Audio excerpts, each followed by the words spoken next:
Dňa 12. decembra 2014 sa v dedinke Mutné uskutočnil Orava Champions Master pre dievčatá.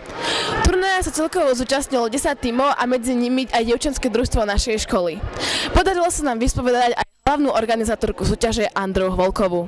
Tak dievčatá majú celkovo dosť málo príležitostí, zúčastňujú sa väčšinou školských súťaží a teda, aby mali aj cez zimu nejakú aktivitu futbalovú, tak vlastne sme sa rozhodli pre projekt Orava Champions Masters, čo sa týka letných súťaží, rozšíriť aj o halový zimný turnaj a teda koná sa už teraz druhý ročník. Neznáme je určite to, koľko ľudí sa zaoberá organizáciou takéhoto projektu, dá sa povedať, a teda koľko ľudí za tým stojí.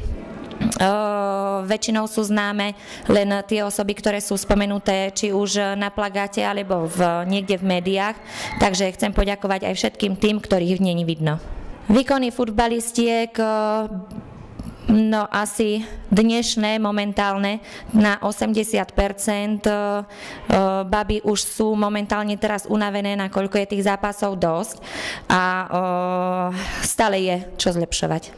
Celá akcia je o minimálnom časovom sklze, preto som spokojná, keďže všetci ostatní, či už z dospelých trénerov alebo z futbalistiek spokojní sú, tak to teší najviac.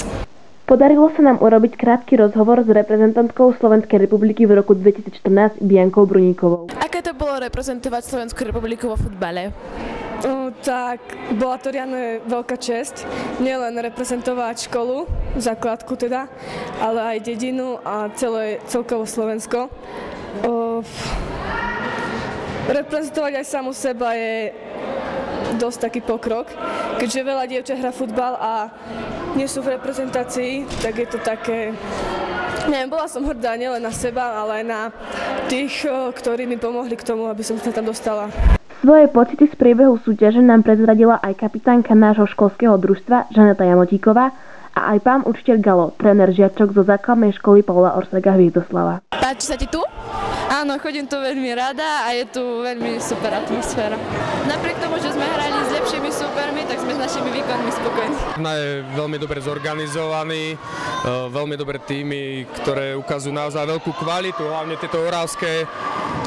Je to niečo úžasné, že takáto akcia sa dokáže zorganizovať na Orave a dúfam, že nie je to posledná akcia, že sa tu zasa stretneme niekedy.